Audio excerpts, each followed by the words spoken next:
Our motto is one-stop print shop. Our main goal at the starting was short run. So we would do one copy for you or 10,000 was our maximum we used to be able to do that time. Fast, good and cheap was our motto.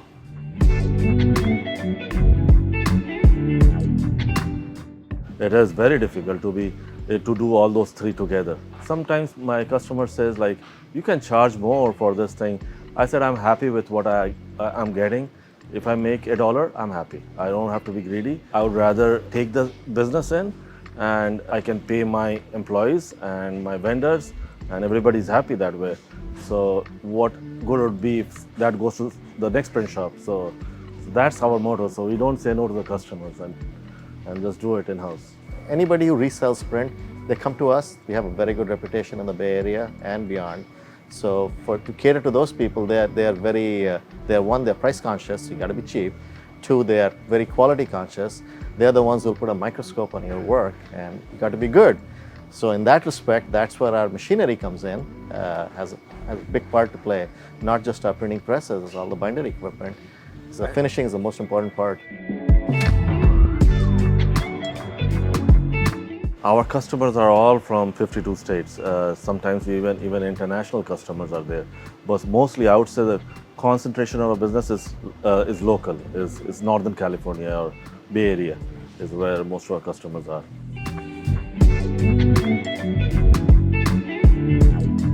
Well, referral is huge, like word of mouth. People, I mean, you do a good job for somebody, usually they'll go out and tell people. The reverse is also true. You do something bad, and we are very, very cognizant of that. So we're very careful about managing bad reviews and things like that. We do have a team of people in India who do a lot of our SEO work behind the scenes, make sure our reviews are good. Bottom line, if customers are happy, then everybody is happy. Otherwise, we've spent a lot of money on Google, so it has a huge ROI, but when a customer does walk through the door, he or she it might have cost us over $100 to just get that one small order of, say, business cards or something. But then we have noticed that the customer starts repeating, and that's where we get the benefit. So.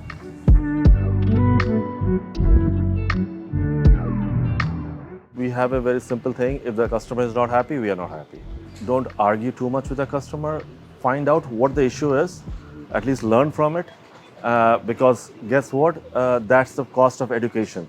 So whatever the cost is, forget that. Let's fix it. Let's make the customer happy. I don't focus on job by job. Like, okay, either I'm making money on this job or not. That's not the main goal here. I mean, our rework rates, like where we actually have to redo jobs, is very low.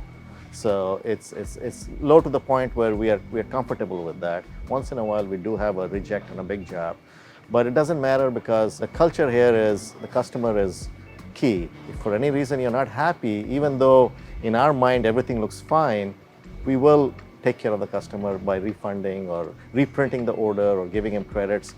We want the people to keep coming back. It takes a lot of money to acquire a customer. We don't like losing them that easily.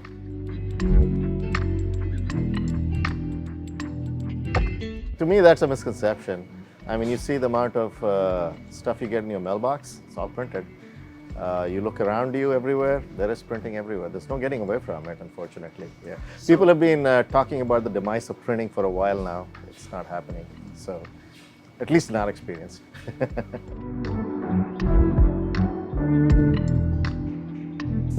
Industry has switched from paper to digital media.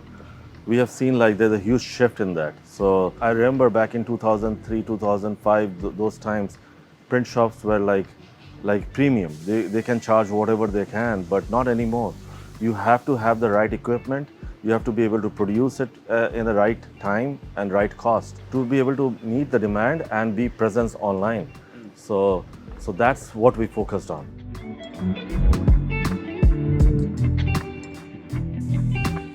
Back in 2007 when we got here, we used to send most of our bindery to silver press. We didn't have much bindery. All we used to do printing, and all the thing we could do is cutting and folding. But then slowly people demanded better, faster turnaround and better service. So we started investing in equipment, and we went to the trade shows a lot. And that's where we found most of the equipment. We learned from there, and then salespeople would come and visit us. And that's how we bought all these things basically.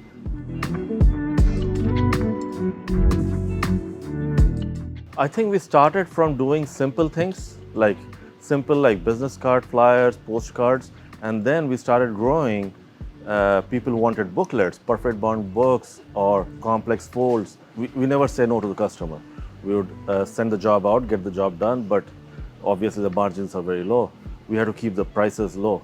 Then we started looking into, okay, now we need to bring this in-house because it makes sense.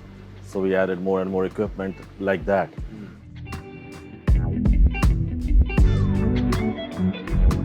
As I said, our motto was fast, good, and cheap. So we focused on good very much, basically. So small things like good means like the folding.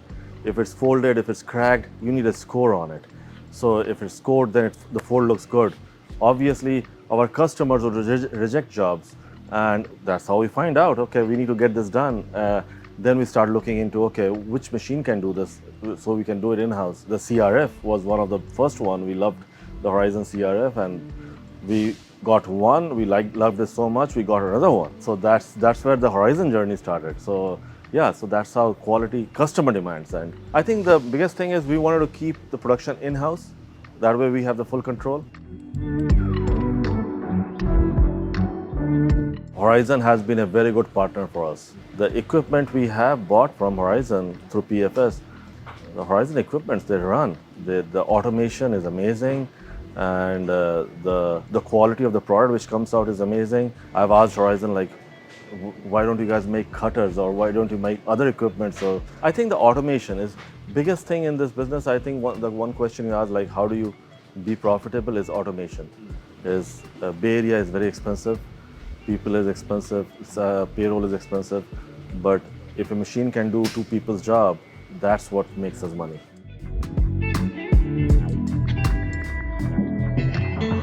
Yeah, this machine, the stitcher, it runs almost 6 to 7 hours a day.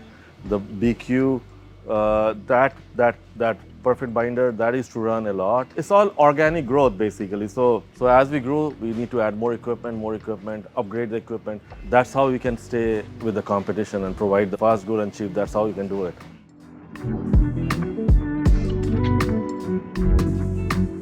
We see a lot of growth potential. I mean, as a matter of fact, you've seen how tight our facility is. The one thing that's hampering our growth right now, it really is space. So we utilize the space as efficiently as possible. And we see a lot of growth because we plan to expand in the packaging area. We are getting into direct-to-garment, DTG printing, so we get into digital printing as far as that is concerned. So we see a lot of growth areas. And also, you saw a little label operation, so we plan to expand in those areas as well. The flexo, packaging, apparel, we see growth in all of those areas.